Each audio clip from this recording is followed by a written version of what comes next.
que a gente está...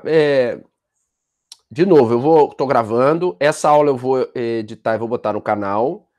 As aulas passadas também já estão lá. Vocês podem assistir a hora que quiserem. E isso vai ficar até o fim do período de vocês, tá? Até o que provavelmente vai ser no próximo semestre. Já estamos em agosto. Praticamente, né, agosto. Vamos lá. Então, a parte de adrenérgico, a farmacologia é muito rica, tem muita aplicabilidade, tem muitas drogas, é diferente do que vocês viram em colinérgico. E aí, eu gosto de fazer... Eu comecei a fazer isso no período passado. Eu gosto de fazer essa analogia. Então, se a gente fosse fazer uma analogia das substâncias do grupo dos adrenérgicos, né, dos agonistas adrenérgicos, com o Avengers, o filme Avengers, nós teríamos que a adrenalina é o Homem de Ferro. A adrenalina é a principal droga da classe. Ela é uma das catecolaminas endógenas. Ela é 90% dela produzida na glândula suprarrenal, a gente viu isso em fisiologia, a gente reviu isso aqui. Ela faz, vezes, papéis de neurotransmissor. Ela é um hormônio, mas pode fazer e faz, vezes, de um neurotransmissor. E ela é uma droga, ela seria o nosso Homem de Ferro, porque ela é essencial em situações de crise, né, crônicas.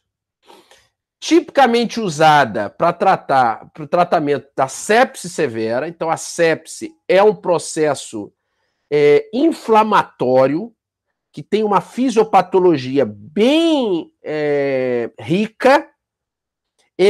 A sepse ela é muito semelhante, aliás, a Covid-19 ela desencadeia em fases mais graves um quadro séptico, que anteriormente acreditava-se que a sepse era a proliferação de patógenos no sangue do indivíduo, e hoje a gente sabe que a sepse ela acontece em decorrência de uma infecção por micro-organismo, mas que desencadeia uma desorganização que a gente conhece como cytokine storm, ou tempestade de citocinas, onde eu tenho ativação de cascata de coagulação, onde eu tenho ativação de moléculas pró-inflamatórias que vão, de forma desorganizada, levar a lesões, a processos de lesão protrombóticos e que vai desencadear processos de coagulação intravascular disseminada,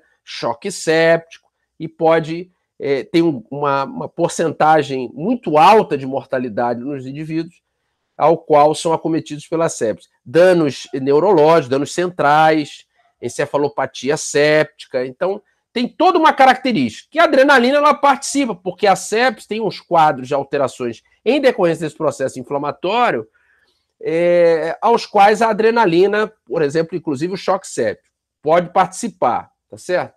Outro exemplo da onde isso pode acontecer é na anafilaxia, no choque anafilático. A adrenalina é a principal droga que vai ser importante para reverter o processo do choque anafilático. Qual é o papel da adrenalina, então, nessas situações? Por exemplo, duas situações. A adrenalina vai provocar ou vai favorecer uma broncodilatação por ação em beta-2. Claro que não é um beta-2 seletivo, como a gente conversou na aula passada, eu vou relembrar agora. Mas lembre-se, a adrenalina, diferente da noradrenalina, ela tem uma afinidade por beta-2. O que mais? Em relação a alfa-1, a adrenalina, uma vez liberada, ela vai aumentar a resistência vascular. Então, aumenta a resistência vascular, aumenta a frequência, né? Aumenta o fluxo sanguíneo, né? A pressão do sangue. O que mais? Ela vai aumentar a frequência e a força de contração no coração por beta-1. Tá? No rim, renina. Então vai regular essa pressão. E normalmente nas situações de choque, há um desequilíbrio hemodinâmico ali. Você perde aquele estágio de equilíbrio. Então ela é chave em alfa-1 para fazer vasoconstrição, em beta-1 o inotropismo e o cronotropismo e o dromotropismo, né? Então aumentando a frequência. E em beta-2 a vasodilatação, principalmente nos brônquios, tá certo? Então um efeito característico. Então, por isso ela é o nosso homem de ferro. Aqui tem uns valores, mas isso não vem ao caso, que depois eu comento melhor quando a gente falar da parte de choque. E a noradrenalina? A noradrenalina é o nosso Capitão América, tá? Ela é o primeiro Avenger, digamos assim, né? Ela é a primeira linha pressora, né, de uso para controle dessa pressão no choque cardiogênico, em decorrência da sepse, ou mesmo no choque séptico, no choque neurogênico. Então a noradrenalina ela vai ser muito mais voltada a situações de comprometimento cardiovascular. Por quê? Porque ela não faz efeito em beta-2, como a adrenalina que vocês viram. O efeito beta-2 da nora é muito pequeno, é irrisório. Tá? É a descrição de que esse pequeno efeito pode ser suficiente para proteger, fazendo a vasodilatação, proteger a isquemia de órgãos. Então, o que está dizendo aqui é o fluxo, mas não necessariamente vai ser visto em todos os indivíduos, tá certo? E vai depender da dose. Agora, tem o efeito em alfa-1, assim como a adrenalina, e o efeito em beta-1, assim como a adrenalina, tá? Então, ela é vasoconstritora e, principalmente, inotrópico e cronotrópico positivo, tá certo? Então, o nosso Capitão América é a noradrenalina. Com relação à terceira catecolamina, a dopamina é o nosso Hulk. Vocês lembraram que a gente comentou aula passada. Em baixas doses, né, ela não é primeira linha, mas ela reduz a mortalidade no choque cardiogênico, porque em baixas doses ela tem preferência pelo quê? Está aqui na figura, ó. Ela tem uma afinidade maior pelos receptores D1 e D2, principalmente renais, né, mesentéricos, causando vasodilatação. E, como consequência, melhoram esse fluxo sanguíneo, mantém a filtração. Quando há um aumento da dose, há um efeito maior da dopamina no receptor beta-1 no coração. A gente viu isso. Até mesmo em alfa-1, mas em beta-1 vai ser característico. Então aumenta lá a frequência, tá? Em dose intermediária. Doses mais altas vai fazer efeito em alfa. Então, é interessante esse efeito da dopamina em baixas doses, principalmente quando a gente percebe essa vasodilatação renal e, com isso, mantendo o fluxo de filtração, né? A filtração glomerular. Agora, em altas doses, aí sim, a dopamina sai do Dr. Ben e vira o Hulk. Em altas doses, a dopamina atua para quê? Para controle pressórico mesmo. Porque ela vai fazer um baita efeito em alfa-1. Quanto maior a dose, né? Aumentando, como consequência, essa resistência vascular periférica. Tá certo? Quando a gente tem uma falha no coração, a gente viu uma das substâncias mais importantes, ou uma das mais utilizadas, eu até comentei no choque cardiogênico, é a dobutamina, que é um análogo sintético beta-1 seletivo. Entendo que o seletivo aqui, como eu expliquei na aula passada, ele vai ser muito mais didático que teórico que na prática, tá? Ainda mais em relação à dose. Mas é uma droga que seria o TOR, né? O TOR do coração, né? Então seria a substância que vai auxiliar, principalmente na insuficiência cardíaca ou no choque cardiogênico, por assim dizer, porque o efeito dela é basicamente beta-1. Então tem muito mais efeito sobre essa contratilidade, a frequência cardíaca, tá certo? Muito pouco efeito em beta-2, muito pouco, bem pouco mesmo. Esse pequeno efeito em beta-2 pode ser favorável para situações de vasodilatação, tá? Vasodilatação que a gente já conversou, renal, cerebral, então, mas muito pequeno esse efeito. Ela é muito mais efetiva beta 1, tá? Então é o nosso Thor, é o nosso guerreiro do coração.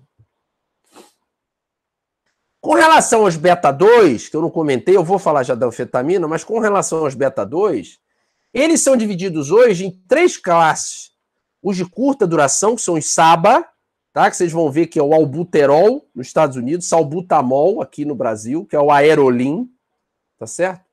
E o fenoterol, que é o Berotex, são 2 substâncias utilizadas em processo de nebulização para quadros agudos de asma. Nós temos as drogas de longa duração, tá? Que é o salmeterol, formoterol. Qual é a diferença deles? É o tempo de ação mesmo. Os de longa duração duram mais de 12 horas, tá? O tempo de duração da ação da droga. Os de curta duração são para casos agudos, o efeito vai passar em torno de 6 horas. Então, esses de curta duração, eles são indicados para quadros agudos de asma. Os de longa duração, eles vão ser indicados para quadros crônicos, onde eles normalmente estão associados a corticoides, tá certo? Porque aí eu preciso de um broncodilatador para ampliar o canal de passagem de ar, e eu vou associar um corticoide porque, como é um processo inflamatório, eu vou reduzir essa inflamação para ampliar mais ainda a capacidade respiratória daquele indivíduo que está acometido pela asma, ou mesmo... A doença pulmonar obstrutiva crônica, ela tem uma outra característica. A gente pode, quando a gente fizer aula na farmacologia 2, vocês vão ver, a aula de respiratório, a DPOC, ela tem umas similaridades farmacológicas, mas ela tem umas particularidades, porque também a fisiopatologia é diferente. Ali você já tem um comprometimento muito maior de parênquima, então tem uma outra característica que na asma você não vai ver, ou vai ver muito menos. Tá? Então, os de curta, os de longa e os de muito longa duração. Indacaterol, que é uma das substâncias utilizadas, dura mais de 24 horas o efeito, tá certo? Então é muito longa duração. Essa classe de muito longa duração é muito mais nova. Vocês não vão ver quase nenhum livro citando isso. Vão ver já citando na última edição do Goodman, que é a 13ª edição, é que comenta já essas substâncias de muito longa duração, beta-2 adrenérgico. Então, o trato respiratório é rico em receptores beta-2, tá certo? E lá, um agonista beta-2, adrenalina, ou salbutamol, salmeterol, eles vão ser substâncias que vão provocar broncodilatação, relaxamento desse músculo liso. Lembrando, de novo, não decorem as vias de sinalização. É proteína G estimulatória, mas aqui a via ela é inibitória da entrada de cálcio no músculo liso. Como consequência, faz dilatação, tá bom? Vamos lá. Tem uma outra aplicação, isso a gente vai ver também na Farmaco 2, na aula de hormônios, tá? De ciclo menstrual e os hormônios. A ocitocina, ela é o hormônio endógeno que, vocês viram na fisiologia, aumenta a contração do músculo liso e, como consequência, se a gente pegar o parâmetro que é o parto, ela vai acelerar o trabalho de parto. Então, as drogas que são ocitócitos, elas são análogas à ocitocina. Elas vão fazer papéis análogos da ocitocina, tá certo? Por exemplo, análogos de prostaglandina, o Citotec. O Citotec é um ocitócito. Ele vai fazer um papel análogo do hormônio ocitocina. Mas, paralelamente a isso, nós temos um mecanismo de relaxamento desse músculo liso uterino. Para situações, por exemplo, a mais fácil de entender é inibir um trabalho de parto prematuro. Então, o que a gente faz? A gente faz o que é conhecido como tocólise. O nome disso se dá tocólise. Você retarda a contração do músculo liso uterino para que a situação demande, eu atrase esse parto. Entenderam? Então, dos tocolíticos, então o tocolítico vai fazer o efeito oposto aos ocitócitos. Então, o tocolítico ele vai fazer o efeito antagônico do que a ocitocina e os análogos, que fazem papéis de estimulação.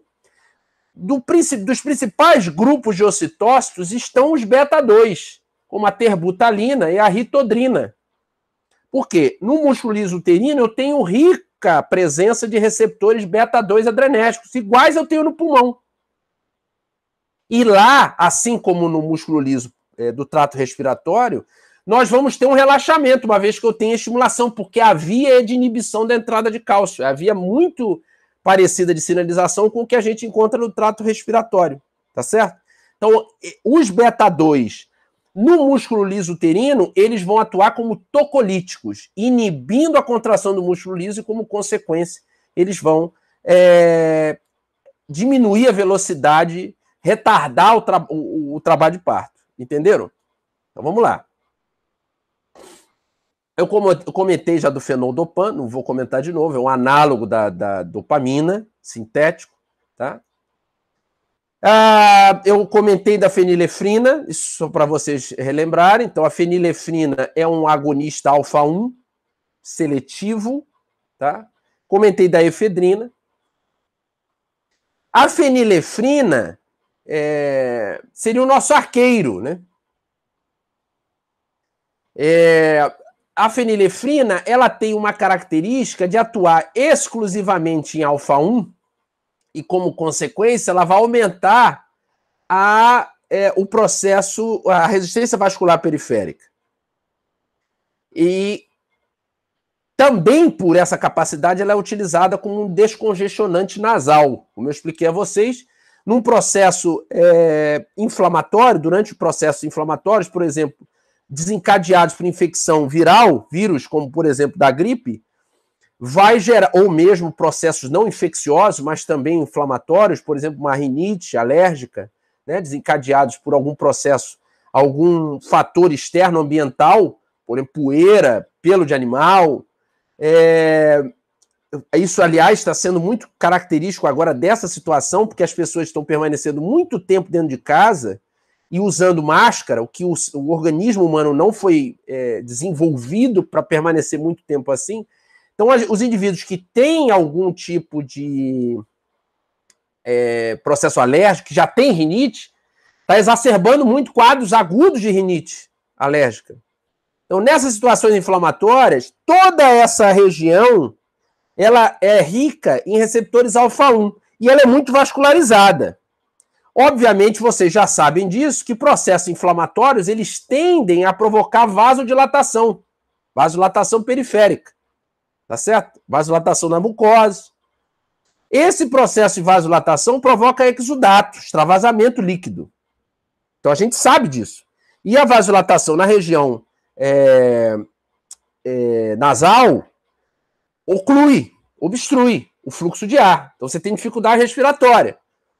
O que é que costuma ser feito? O uso de substâncias, ou a fenilefrina, ou análogos da fenilefrina, que são agonistas alfa-1, que vão atuar nos receptores alfa-1 e provocar vasoconstrição, desobstruindo o fluxo de ar, diminuindo o exudato provocado pelo processo inflamatório, tá certo? Por isso aqueles antigripais têm muita agonistas alfa-1, como a fenilefrina, tá? Mas pode ser outro análogo, por exemplo.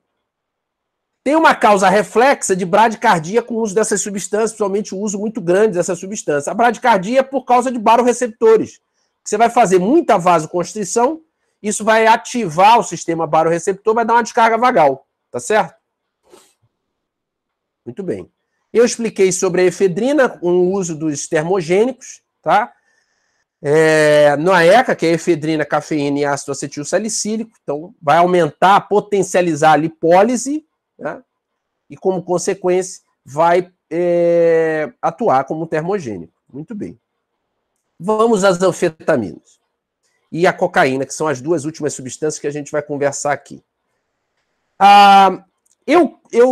Desde que eu comecei o canal Conexão em Ciência, e a ideia nossa era criar uma plataforma, ainda é uma ideia, e eu tinha também uma proposta de fazer um trabalho junto com os alunos de divulgação do conhecimento científico e, basicamente, focando, claro, na fisiologia e na farmacologia, tá? Então, há 2 anos atrás, surgiu a Liga da Farmacologia da Medicina da Unirio, e eu tenho muito o prazer de ser o professor que acompanha, responsável pela Liga. E dentro da Liga, a gente desenvolveu alguns trabalhos, e um deles, que para mim foi um dos mais interessantes, ou o mais interessante até aqui, foi que ao ano passado, o tempo está passando muito rápido, eu posso errar. Eu acho que foi ou início do ano passado ou final de 2018, tá? Não vou lembrar com precisão, porque está passando realmente muito rápido, e essa noção de tempo, sem atividades regulares, apesar de que a gente está fazendo toda semana, mas uma atividade, vocês estão entendendo, com poucas atividades regulares, acaba que a noção de tempo você perde, está passando muito rápido. Então, ou foi final de 2018 ou foi início de 2019. Eu tenho quase certeza que foi final de 2018. Nós fizemos um trabalho que foi o seguinte, eu fiz uma palestra lá no Anfiteatro Geral do hospital, que a gente queria saber o efeito, e não só o efeito, mas o quanto de uso dos alunos da Escola de Medicina, dos derivados da anfetamina, quanto que os alunos usavam e o que eles descreviam de vantagem e desvantagem em cima disso. Então, nós fizemos um estudo simples, epidemiológico, com um questionáriozinho bem simples no Google Formulários. Eu vou mostrar para vocês a apresentação agora em seguida. Sobre o uso de Ritalina e análogos, tá? No meio acadêmico, principalmente no meio acadêmico de estudantes de medicina. Eu tenho também alguns relatos da época que eu trabalhava na Faculdade de Medicina de Campos, do Goitacazes, quem não conhece, é no norte do estado do Rio, para quem não é do Rio.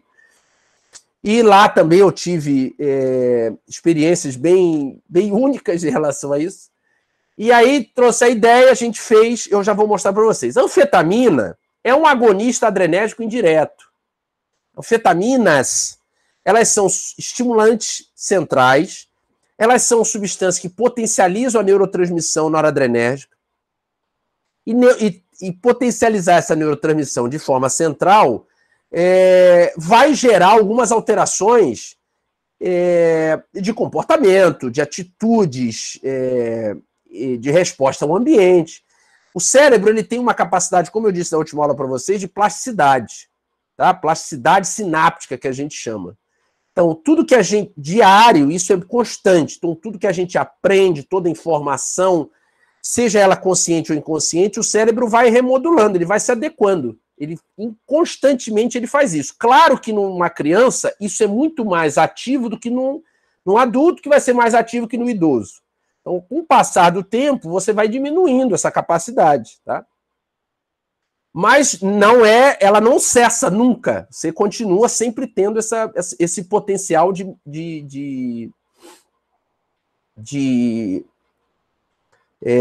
reorganização, digamos assim. Então, essas substâncias que fazem efeito central, sejam elas prescritivas ou não prescritivas, quer dizer, lícitas ou ilícitas, essas substâncias que mexem com esse equilíbrio, principalmente neurotransmissores, sináptico, elas vão provocar efeitos comportamentais que provavelmente, e também fisiológicos, periféricos, que eu quero dizer, que podem levar a uma complicação no estado de vida social daquele indivíduo, então com o meio em que ele habita e com ele mesmo. Fetaminas, então, elas são substâncias agonistas indiretos, elas vão atuar, eu já vou mostrar para vocês de novo, relembrar aquele processo, elas vão atuar revertendo o sentido da recaptação, então, revertendo o sentido dos recaptadores, né? No caso é o NET, da noradrenalina, e com isso vai ter uma descarga muito maior de neurotransmissor na fenda sináptica. Então, elas são substâncias estimulantes. Essa estimulação, prestem atenção, quando eu tenho uma descarga de um neurotransmissor a mais ou a menos em regiões cerebrais, eu vou mexer com o todo daquele organismo. Veja, exemplo, uma doença neurodegenerativa como o Parkinson. O que acontece no Parkinson? Eu tenho alterações de equilíbrio de neurotransmissão dopaminérgica e colinérgica no Parkinson. Tá certo? Eu tenho um desequilíbrio que vai gerar um quadro sintomatológico, sinais, sintomas característicos daquela patologia. No Alzheimer, eu tenho alterações de níveis de neurotransmissão, de sinapses, de início muito mais marcante, colinérgicas. Então, isso vai gerar aquela característica de desencadear daquele processo, lembrando que eu dei exemplo de 2 doenças neurodegenerativas que não têm uma reversão, tratamento reversor. Tá? Nós temos ainda doenças, por exemplo, todo o espectro de depressão, se a gente pegar todo o espectro patológico de depressão, são doenças que vão ter particularidades de externalização de comportamento, mas que têm em comum processos similares de alterações de neurotransmissão em determinadas áreas que vão gerar aqueles processos particulares, porque são diversos subtipos de transtornos depressivos, mas eles têm particularidades gerais que podem gerar particularidades que vão depender também do indivíduo, individuais. Tá? Então, quando eu tenho administração de um estimulante, anfetaminas, derivados de opioides, cocaína, essas substâncias elas vão mexer com esse equilíbrio fino, que é um equilíbrio muito fino. O cérebro ele tem um equilíbrio muito fino, fisiológico, anatômico, por assim dizer, mas principalmente bioquímico, fisiológico, em questão o processo de neurofisiologia, onde eu vou pegar sinapses, onde eu vou pegar os tipos de neurotransmissores. Então tem particularidades. Se isso for mexido para mais ou para menos, você vai gerar uma alteração de comportamento daquele indivíduo. Uma alteração de cognição daquele indivíduo. Então, as anfetaminas, uma vez utilizadas, elas vão estimular a liberação de neurotransmissor adrenérgicos, que vão alterar, por exemplo, o estado de humor. O que é o humor? O humor é uma externalização das emoções internas em resposta ao meio. Isso é o humor. Então, se eu alterar, e isso está alterado nos